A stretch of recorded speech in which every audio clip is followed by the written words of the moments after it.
What comes into the mind of a regular human being when Antarctica is being mentioned?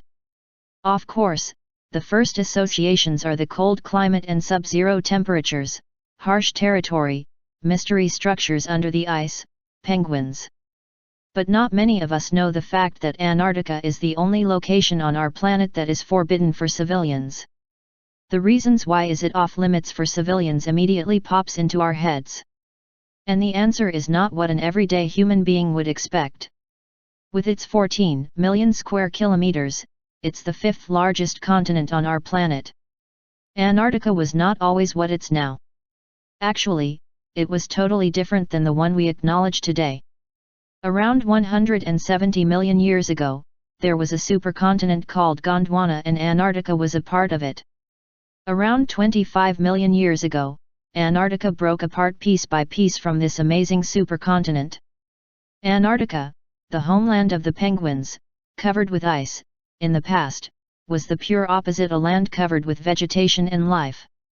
Located beyond north, Antarctica encountered tropical climate, which points to the fact it was a continent wrapped in forests and several ancient life creatures. Regarding the fact we don't know much about the life on the planet in the distant past, it's clearly possible that this continent was filled with people and developed society, not differing from the other continents. History says that the initial visit to Antarctica by the mankind was around 1820. Nevertheless, we couldn't totally justify that statement. As we said, there is a great number of old maps that illustrate green Antarctica. The most bewildering one is the map composed in 1513, by Turkish Admiral Piri Reis.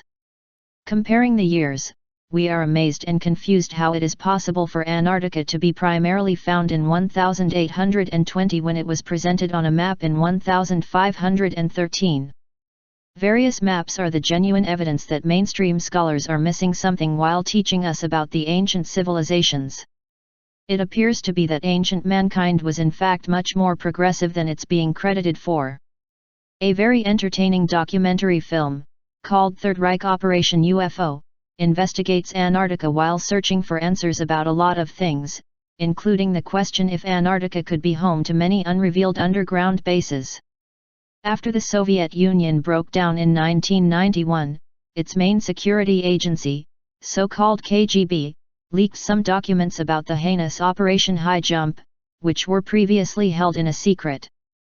The reports acquired by Soviet spies working in the U.S. discovered numerous explorations to Antarctica by the U.S. Navy, for unknown reasons.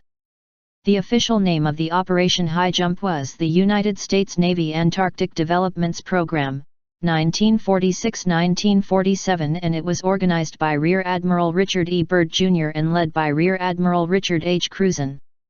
Task Force 68 included 4,700 men, 13 ships, and 33 aircraft. The official reason was said to be establishing Antarctic Research Base Little America 4, but people assume it was much deeper than it's said to the public. The Operation High Jump was extremely held in secret. It all happened very fast, and during the operation, Admiral Ramsey only dealt with governmental agencies, not accepting diplomatic negations or foreign spectators. There were taken more than 70,000 photographs during the flight time, but all of them were wrapped up in a big secret. Also, various men lost their lives in plane crashes. When he got home, Admiral Byrd was called to participate in an interrogation by the security services, before meeting with the Secretary of Defense James Forrestal. Admiral Byrd made an overwhelming statement.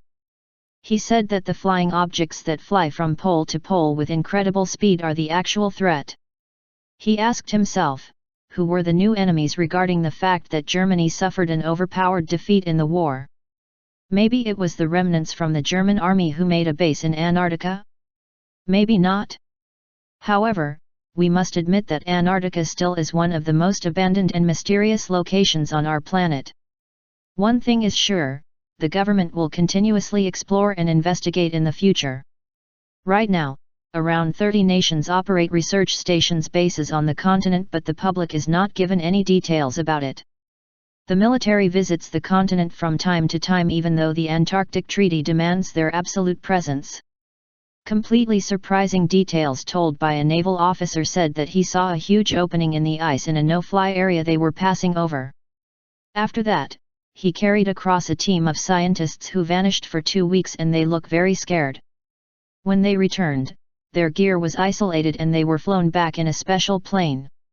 This is one of the most aggravating stories presented to the public about what is happening there on Antarctica.